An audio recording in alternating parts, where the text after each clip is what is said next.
All right, we are recording. Today is Friday, July 17th. We are a little over 4 months into our not just pandemic, but response mode. For those of you who I have not yet met, my name is Evan Kraus. I serve as a lead facilitator with Eastside Align. This meeting is of the Greater East St. Louis COAD, which stands for Community Organizations Active in Disaster. As mentioned, has been meeting over the last 4 months to coordinate a variety of things around resource distribution, and improving access to various services and really identifying, addressing a whole swath of issues related to the COVID-19 pandemic. Typically in these meetings, we have various report outs that are generated from different teams that meet. For today, because of the timing of a grant opportunity, we are just going to kind of do a couple quick updates. One you're seeing on your screen already if you're joining via Zoom, and that is what our numbers look like. Hopefully folks are seeing the shared screen. You can see the numbers as of yesterday that show both the ESHD stands for Eastside Health District, which is the footprint we are focusing on. It includes the townships of Stites, Canteen, East St. Louis, and Centerville. And so as you look at our numbers, just want to point out a couple of things. It's been about 3 weeks since our last call. And in the past 3 weeks, the number of positive test results within the Eastside Health District has increased by 335. It is basically you can break it down by almost 100 each week. Obviously the fluctuation is a bit daily. The bottom line though is that the numbers are not trending in a favorable direction.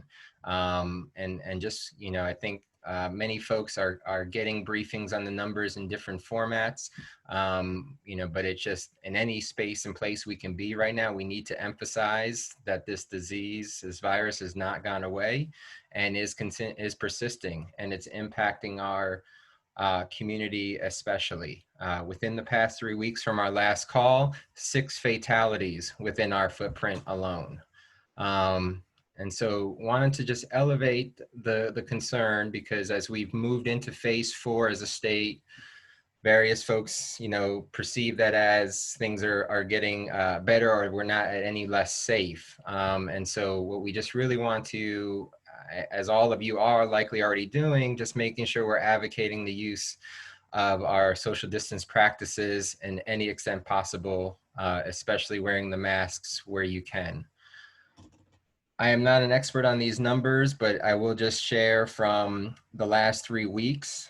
In St. Clair County, testing went an additional 10,000 people, over 10,000 people were tested in the past 3 weeks.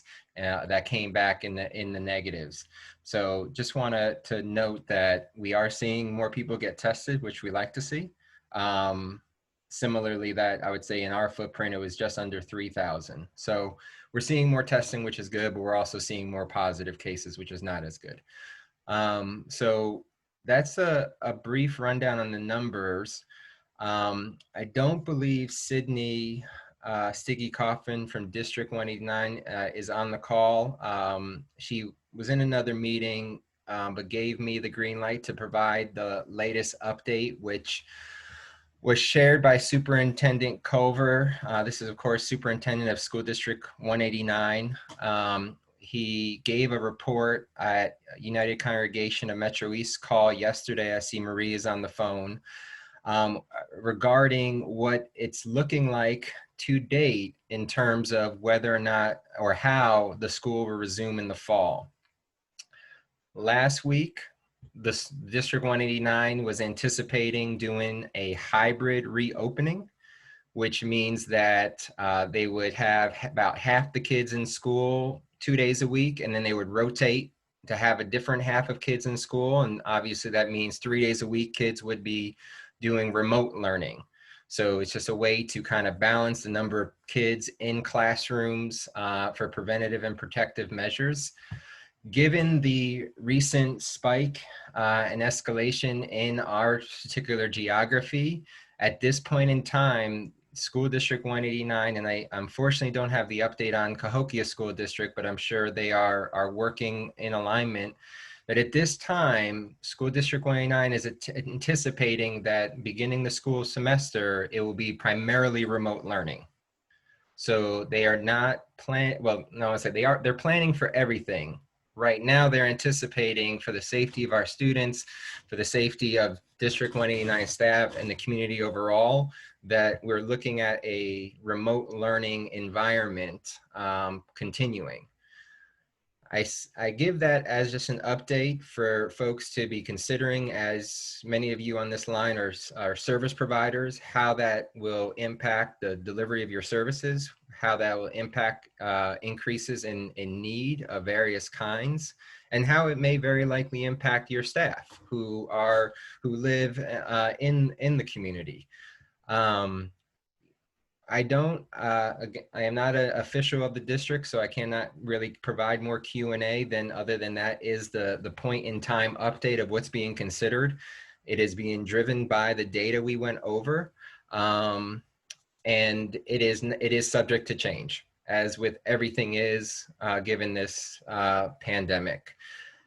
So those are the latest updates in terms of what our environment looks like in phase 4. If you have listened to any of the recent briefings of the Illinois governor, it is possible that we move back from phase 4 to phase 3 or even an earlier phase based on the conditions of this virus. So that is the context in which we sit in. 3 weeks ago when we convened, we asked for feedback on how do you want the frequency of this COAD to be, and what do you want the function to be around. To your credit, everyone's response was, we are nowhere near out of the woods, and we need to continue to create space for dialogue, coordination, and collaboration. So we welcome all those who are new to this table and are grateful for those who have been journeying with us. If there are questions about any of that, again, I can't answer them as an official of any of either the health district or the school district, but I can make sure those questions get passed along. So I would utilize the chat box. For the remainder of the meeting today, wanted to talk about a particular funding opportunity that speaks to our current need and speaks to what we've been desiring for, as far as how do we tackle some of the larger issues in our community around broadband access and other needs. And so I am going to switch screens for a moment and switch modes to talk about the funding opportunity. Just hang tight, and I can also catch my breath.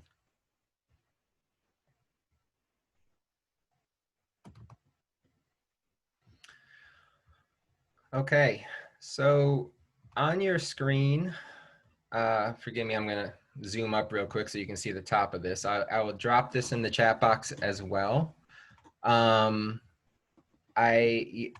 If you've gotten a link to this Zoom, you've likely gotten a link to this information. And I know many folks have potentially at this point in time attended a webinar about this funding opportunity. So I'm going to give a brief overview about the opportunity, just for context for everyone who may not have that same. It'd be good for us to have equal footing before we move into dialogue. But the Illinois COVID-19 Response Fund was established very early on in the pandemic. It has been making investments within, across the state. A number of folks I see on the participant list have been recipients of these funding, primarily through United Way. United Way of Greater St. Louis has been a recipient of the funds, and then of course moved those dollars to direct service agencies. The previous rounds of this fund primarily went to those type of intermediary funders. This final round is a bit different in that it's open for anyone to apply, and it's focused on some core areas which you'll see listed on the screen now. Hopefully you're seeing it all okay. Drop in the chat box if I'm like way off in terms of my navigation of the screen. But a few key notes about this funding opportunity is that the investment amounts are between 350,000 and 2 million. This amount of dollars is meant to be expensed within a year period of receiving the funds. And so, as you look at that amount and what could be done, we need to be planful in how are we sure dollars can, be effectively expensed. A bit of context, as you see all of these dollars, this is one-time funding. Prior to this round, the majority of the funding has been for strictly pass-through dollars, meaning that it had to be dollars that maybe your organization received, but 100% of it needed to go to, whether it was direct cash assistance or the purchase of food or some other purchase. These dollars aren't or have not been administrative dollars. I don't know if that's a bit different with this final round just because of their focus on how are you planning to sustain the efforts. So I think there may be more flexibility with this round than others. But just want to give folks the context of what these dollars are and what they're really not. These aren't necessarily dollars that are seeking to build capacity of organizations, right? This is not your incubation dollars. It's really meant to be funneling resources to where they're needed most and to be used as quickly and as effectively as possible. As mentioned a bit earlier, we wanted to create space around this opportunity within the context of the COAD, because these areas that you see lifted up are areas that have been the challenging questions that have come up in the briefing, has come up in various team meetings. That's just like, we're doing really well with food distribution. We are continuing to distribute dollars for utility assistance, but we're concerned about what's ahead. We see the potential for a high rate of evictions. We continue to run into barriers around broadband. I won't say that this is our saving grace type of funding, because again, the funding overall will not be sufficient and it's one time, but it does give us opportunity to, as a community, try to prioritize what we want, what we need to apply for, who will be lead applicants, and how much each of these items cost. Final 2 points. One related to the application, and folks hopefully may have seen this in terms of eligibility. One of the key pieces that this grant focuses on is wanting to support Black and Latinx-led organizations. And they're very clear by led is focusing on who serves in the capacity of your executive director, president, CEO, whatever the title may be. That is where dollars will be prioritized. In addition to that, the other point I wanted to make is that I want to be clear that it doesn't have to be, by nature of this by this Zoom, one application. I think that our intent for today is to see what the needs are, who's interested in working in those different needs, and how can we position our community to leverage as much of the available funding as possible, and to show to the, I guess, reviewers of this funding opportunity that our community has a collaborative approach to this. And so if we can be coordinated with those applications, I think we would have a greater advantage to obtain more than one investment. So I am going to pause and give space for questions about the grant opportunity. And then I was going to want to move into some in as manageable as possible with a 40-person Zoom call, idea and brainstorm about how do we move forward. So at the moment, I'm going to pause just for any general questions about the grant opportunity. And if you're new to the COAD, this is a space to ask questions about the COAD as well.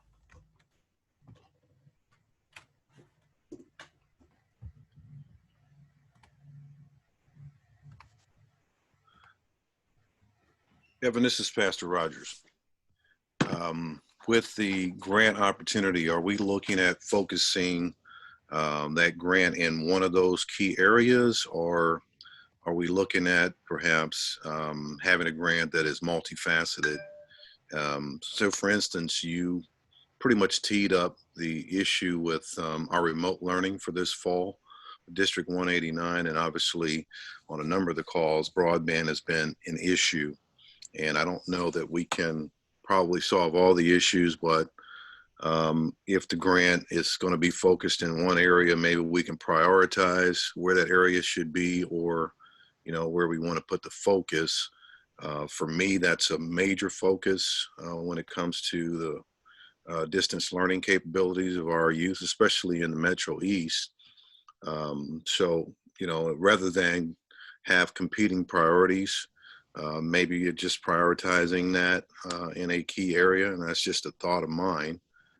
So I like your idea of, collaborating with all the different agencies to say, hey, let's all throw in together and go after maybe a strategic area, or maybe, a subset of the ones that are out there. So.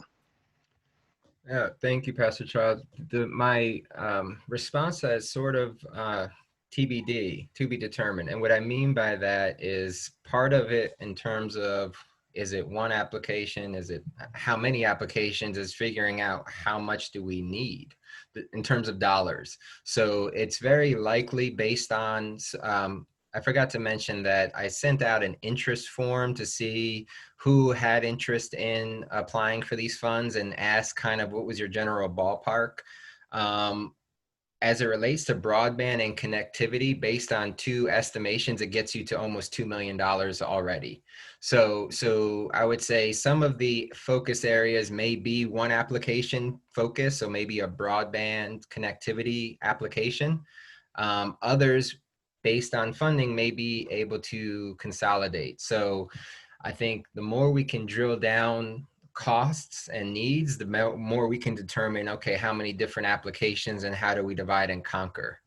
I will also say that, there are different focus areas, but they're overlapping. So the mental health focus area obviously also connects with broadband, because if you want to do telehealth services and so forth, it's the same issues you're running into. Right. Okay. Thank you. Other questions? I have a question, and I'm just late joining, so I don't know if you may have touched on this yet. So we're talking about a joint application for the COAD. Is that when we talk about a shared application, the COAD submitting one?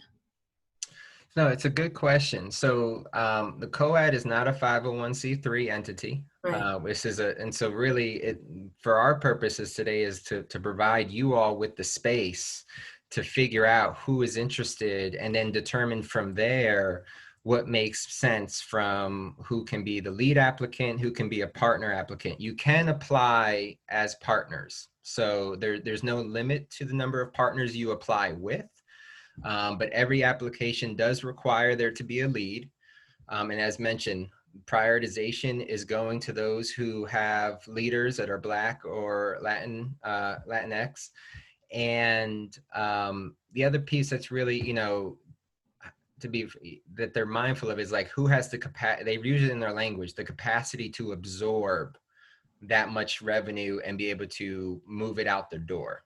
Right. And so it's interesting because they definitely want these funds to reach and be utilized by smaller organizations, but also understand, the capacities that may be needed to really move these dollars well. So what's kind of, I would say the building the plane while, I'll call this a building the plane while flying it. And following Yes. it for that matter, type of Zoom meeting, because we're going to try to figure it out based on who's interested. One thing we saw early on in our Zoom meetings was, prior to having this space for connection, a lot of organizations felt like all of the response efforts was on their shoulders, right? Because they wanted to help. Through this, people could see who was doing what, and people were able to strategize where was their piece of the puzzle best utilized. In that same spirit, I'm hoping we can build off of that and move this forward. All right, and the application is due on the 24th. Yes. Just next week. It is not an overly consuming application. They have like the biggest section is like 500 words to respond. So it's not as heavy of a lift, but it's still a lift to figure out these details. So, for today, it's wanting to figure out who's interested in what, and then there's going to need to be some follow-up meetings that some of you all take on. This is Marie with the United Congregation of Metro East. We are a Gamillia affiliate, and our statewide Gamillia affiliate, Gamillia of Illinois, has a campaign called Connect Me, where we are seeking to make broadband a public utility so that everybody would have access to it, just like you have lights and water and gas. Broadband would be one of those. So that's a campaign that we're currently working on. So we're certainly interested in the broadband option, where they talked about that. I'm not sure how the pieces all fit. And, especially with us, because we're not a direct service agency, we don't give out food or whatever. We fight social injustices and dismantle systems and change policies. That's what we do. So, we're willing if we can figure out a way for us to work it out. Yeah, Jill Hankey with Gateway Pet Guardians. We sit in a position where, animal welfare may not be top of mind in this crisis, but it's certainly going to be a big factor when we start to think about the heavy amount of evictions that are coming and how do we keep pets with their people, which does, kind of play into mental health and so building social capital and all of those things. I don't know where we fit into the puzzle. We do have a big space that we just secured and have room in the space. So I know that there was discussion at one point of a multi-agency resource center. And so if that's still in need, we certainly have space available to share as part of the project. And anything that we can contribute to help folks that are going to be unhoused, whether that's vetting their pet or free pet food or anything that we can do along those lines to assist, I think we want to be a part of it. So again, I don't know where we fit in, but we're happy to be a part of it. Well, we have transitioned obviously a little bit from Q&A to, sorry, I'm having a little technical difficulties with sharing my screen, but I'm going to share the screen. Moved a little bit from Q&A to strategizing. And I think that's the space where we should get into, just because we can move into something more productive. I did say that we've gotten some information already about what people are interested in, and broadband is definitely elevating up. And I would say, there's different institutions that are already putting some things at place because of, whether their area of responsibility. We learned during yesterday's call that the school district has purchased hotspots and is distributing them to students who do not have internet. During the call, the superintendent said that at this moment they have enough for any student that needs it. I did some further digging around that. There is a need for about 1,000 more hotspots, and there's the anticipation of hotspots getting lost and or broken. Again, hotspots is not the only avenue towards broadband. I saw that Ms. Motley from the Housing Authority was on this call. I know that the Housing Authority is looking into broadband for public housing. Ms. Motley, if you're able to either give an update on what is underway and or what the need is from a financial standpoint, I will then share my screen and maybe we could focus first on the connectivity spot and then kind of work through other areas. Good morning. Yes, we definitely are trying to provide some type of connectivity for our larger developments. The problem has come in, the initial bid we got was outrageous. And so of course we are still negotiating the costs, not just to install either hotspots or whatever, how it ultimately it's gonna look, but then what is gonna be the ongoing cost to maintain it after 2020. The money we're planning to use is part of the CARES Act funding that we received. So right now we're still dealing with, is it even a feasible cost with the funds we have available? And then going forward, how do we maintain it?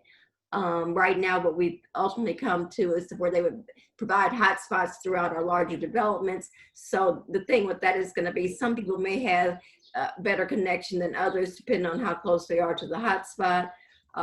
But I think that's probably going to be the best we can provide, given the age of our age and size of our current developments. And so we definitely are interested in partnering with anyone who may have additional funds to help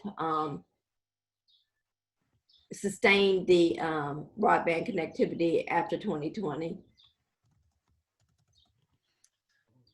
Thank you for that update. And I know, just for clarity though, is there any federal dollars coming to support that to the Housing Authority? Only the money we have from the CARES Act. We don't have any other funding. So for the purpose of trying to manage this, the conversation and so forth, I'm kind of seeing two things as to make sure we can cover as much as possible in a short time. As we talk about connectivity and technology, I think it might be good for us to think about where is it and needed. So thinking about geography areas and types of facilities, right? And maybe we can get a running list. Then similarly, for those of you who want to engage in building a collaborative application around that, I'm going to drop the interest form in the chat box again and ask folks to complete it. And we will use that to help coordinate follow-up meetings. So that'll be just one way we kind of organize that. Okay. So for now, just as we talk about connectivity and technology, if folks can, we heard what the Housing Authority is seeking to do for their facilities. District 189 is in need of purchasing, more hotspots. I'm sure that Cahokia is likely in a similar boat, their school district. What are other need areas? Evan, go ahead. I'm sorry. District 89, our residents obviously attend District 189. And so I think that if we provide some type of broadband, that it may lessen District 189's need for the additional hotspots, because I think that it'll be a lot of overlap. But I don't know that until we get to that point. Thank you.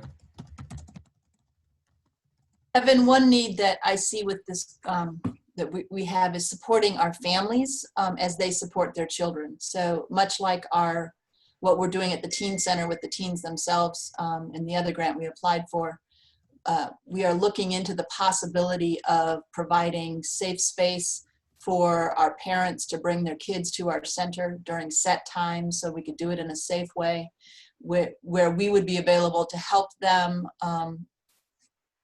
help their children with their schoolwork.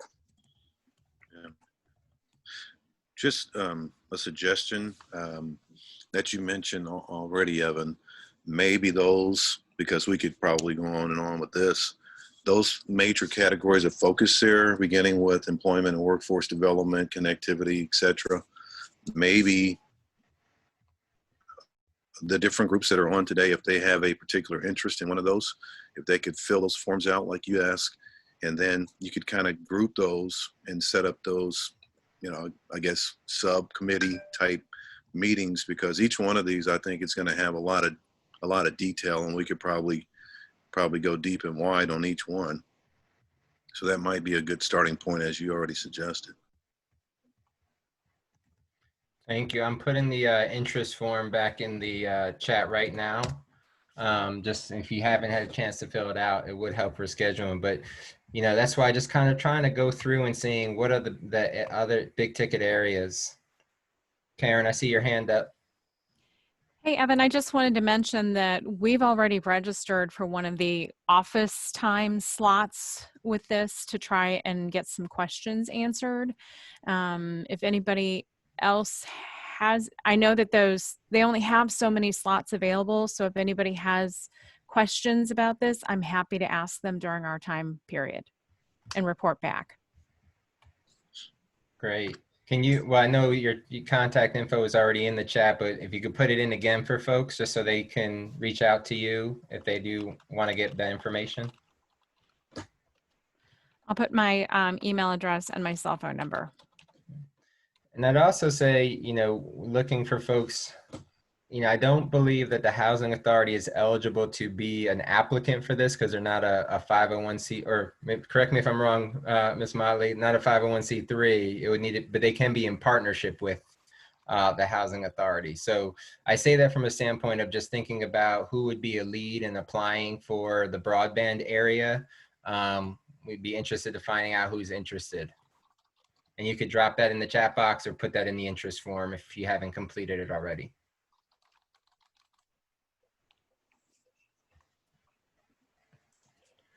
Anything else just to consider around connectivity and technology in terms of either place or other needs wrapped around it? Just one more thing, kind of in line with what I said about families, Evan, is we're also looking for a way to support our college kids because lots of them are struggling to stay enrolled during this time as well. So creating a space for them with support is one priority we're looking at also. Thank you.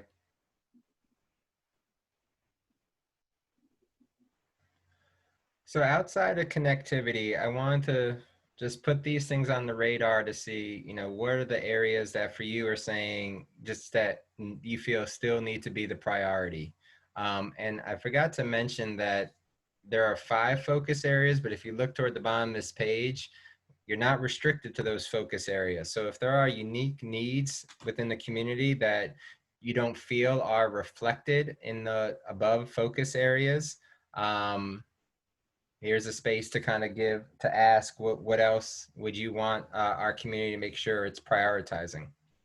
So that being said, you know, if folks can lift up what are the areas we should priority. I saw in the chat box that direct assistance is still a very high need. And I know many organizations are doing that. Francella did write that disconnections could start as early as September 1st. So that obviously elevates the direct assistance piece. Other areas? Evan, I was thinking of the basic needs portion of it, and so many of our residents, I don't consider it a big ticket item. So many of our residents have trouble getting masks. We have masks for our healthcare people. We have, our churches need masks, but our residents, we at least want to be able to put them in their hands and some kind of way that we can impact and assist the COVID individual who has tested positive. I'm sure there's a way to get to that, but that's a concern that I would have, and that's something that Eastside Health District can assist with. Liz is out of the office and has been for a few days. So I haven't been able to really run this by her in a way that I would like. But just focusing on the individuals who are testing positive.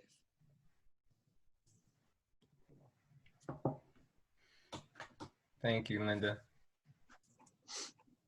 I'm seeing some messages in the chat box in terms of folks who are kind of sharing what they're already thinking. This is great. You can utilize the chat box because really we just want to get people informed of who's doing what, you know, so we can maximize our ability to draw down these funds.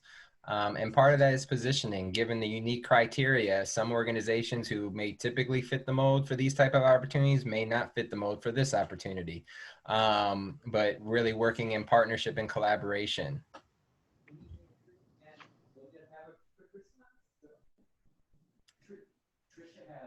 Seeing in the chat box that the early learning partnership representatives lifted up childcare as a need. This area really hits a few different areas. So obviously that collaborative is looking at a whole lot of things for early childhood. I mean, childcare in general, be it not just early childhood age, but school age is a big need. We heard reference to safe spaces and so forth.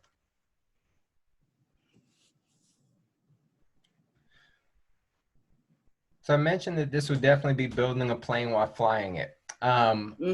It's fair to say that all of these things listed are a need in some form or fashion. And I guess my question to folks is, what would be helpful for you all as you're considering this opportunity? I mean, we want to create space so people know who's doing what and how do we not, again, duplicate where it's not needed. So what way can we be of assistance in providing information on the who's doing what and creating space for people to convene or connect on it?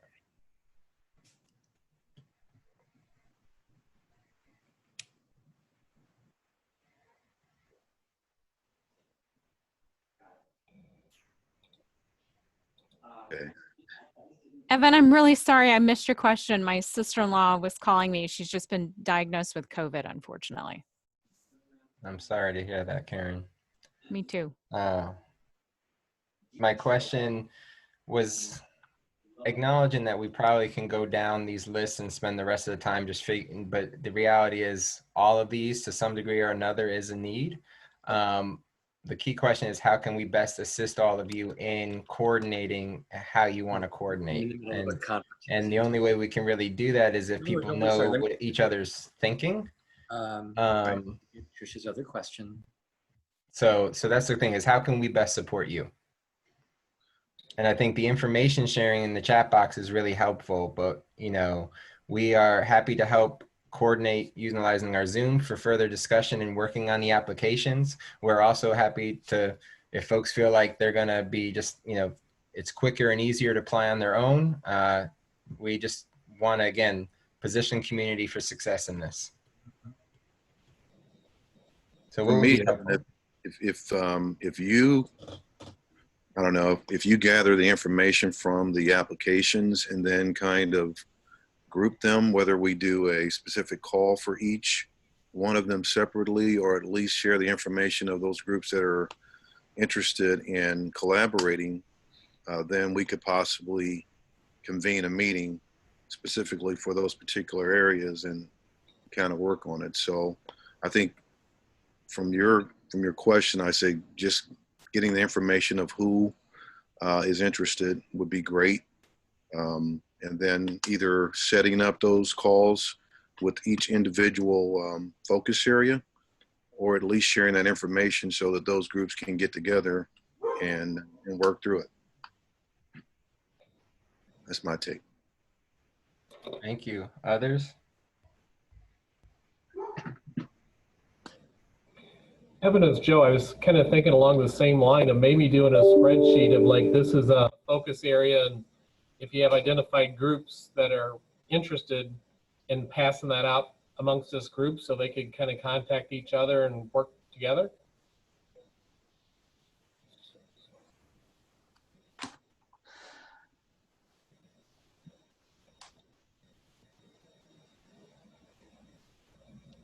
You're on mute.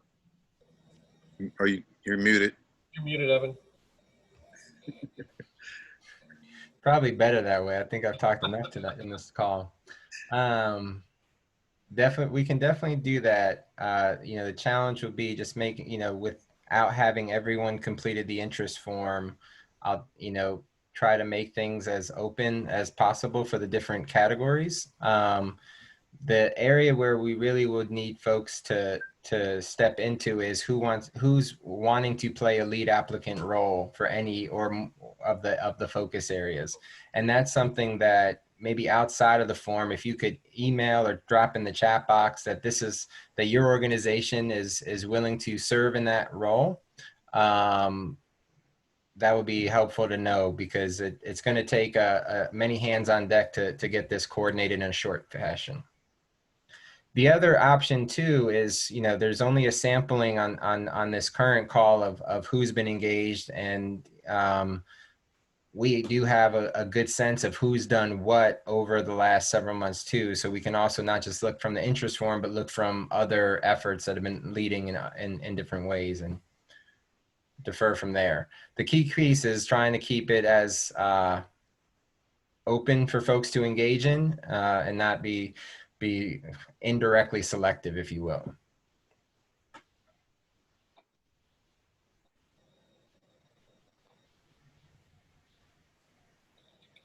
Hello, Evan. Yeah, Tammy? Okay.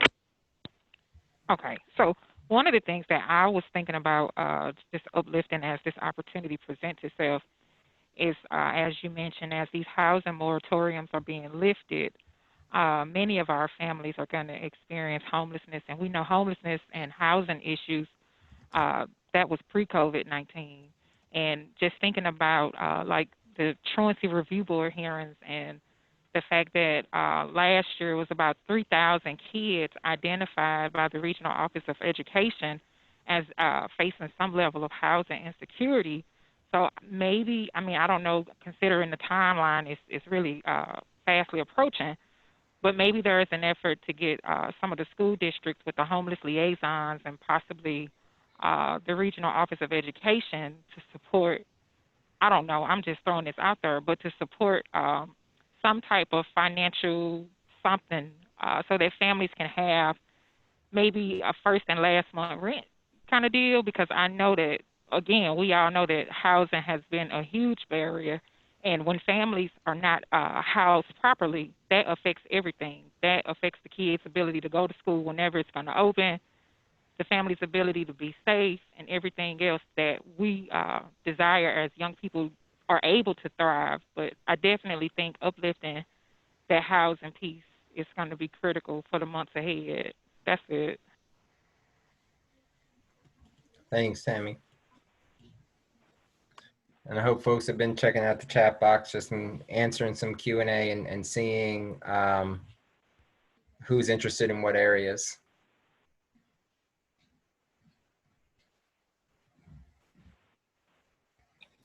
So,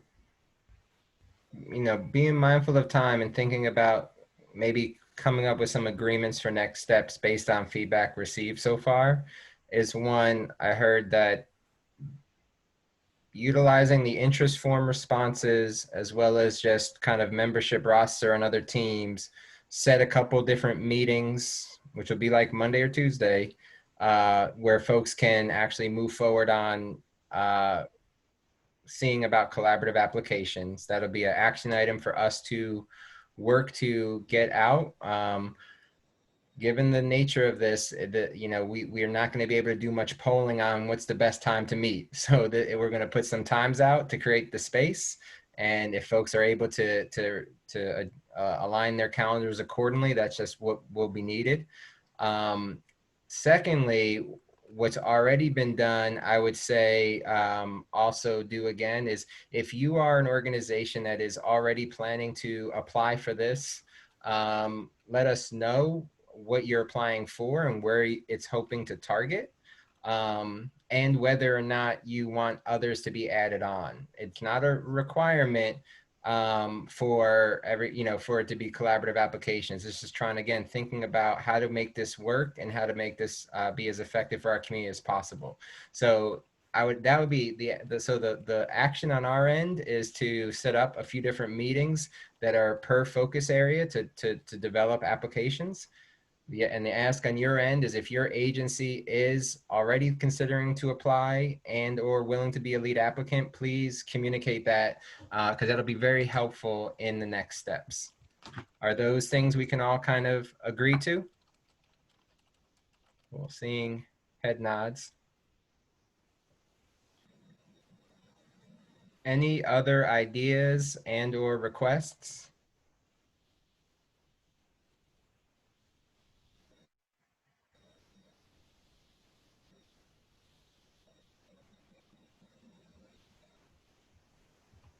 Evan, can you share how many interest applications have already been turned in? Yeah, and just to pass it, I'm gonna use the word interest forms because it's not an application, not Oh, applying to us. We were just, I just didn't want to create confusion for folks because I sure. know I did get one email where they thought the interest form was the application. And it's for information gathering purposes to help our coordination. Right. I've only gotten about 15 responses. So out of, and I just think it's by nature of it, how crazy things are and people being off from work and things like that. But, taking that information for what we know, you just are going to get some emails from me. So opt into the ones you feel is relevant for you. So forgive me in advance if you get multiple emails and it may or may not be the relevant place for you to plug in. Use your discretion on where it is. We just want to keep the table open to be plugged in where you think it's best.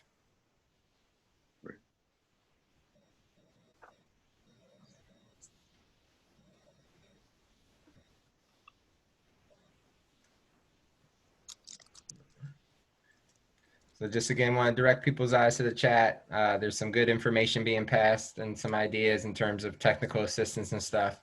So I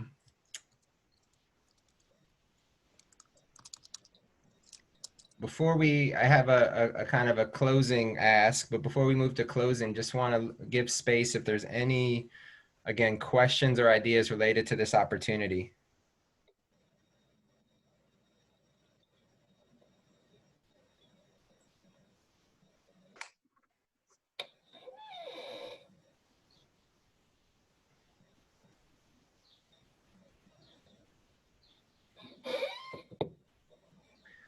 All right. Well, in terms of the closing ask, we've done this before for those who have joined, is to give space as a community that's working tirelessly in the right now to meet people's needs and alleviate suffering within our community. The meeting, forgive me, started with a fairly dark overtone, given the reality of what the numbers are looking like and the challenge that we have ahead of us.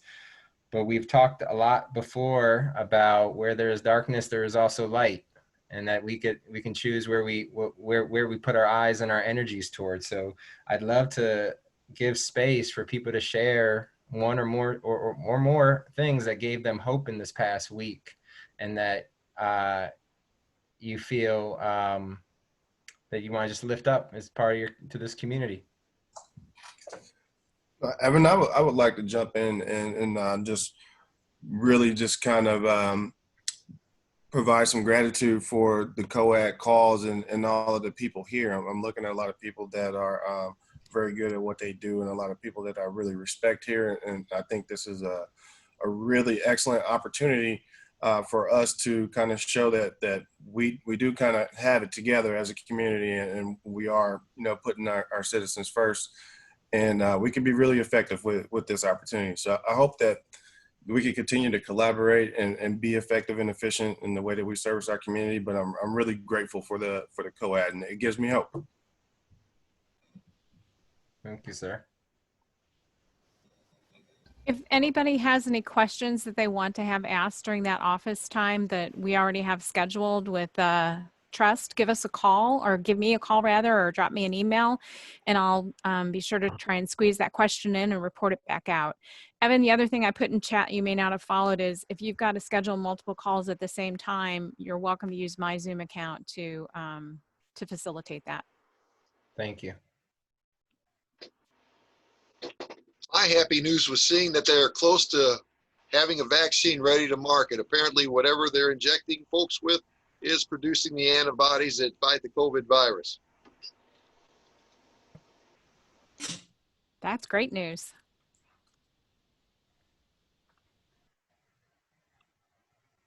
Evan, it's Joe. Just one of the things I noted in the application materials, and I don't know if everybody's read it all, but so if you are awarded one of these grants, you have to be ready within 1 month to start implementing, and you have one year to spend the funds. So that could potentially be a problem with getting running.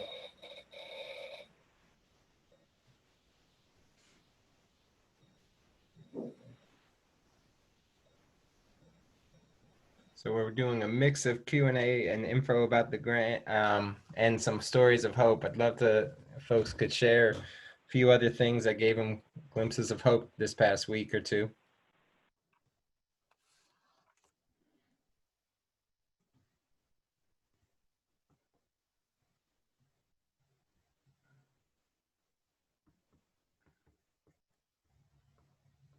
We had a grandmother graduate from high school.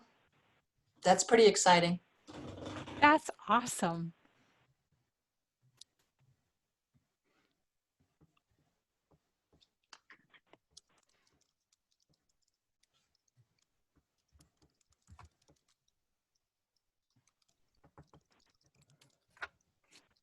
Well, my grandson sent me a picture of it was a text. I don't even he's 5. I don't even know how he knows how to do this stuff because I don't know how to do it. But it was him voicing over a shark, and he says, "I'm a shark, Grandma, and I love you." And so that gave me hope. But then I thought, it's 1:40 in the morning. How come you're not asleep? What are you doing? Ask my daughter, what's going on over there? What is it? She says, I don't know. I go to bed and they're just up doing whatever they want all night long.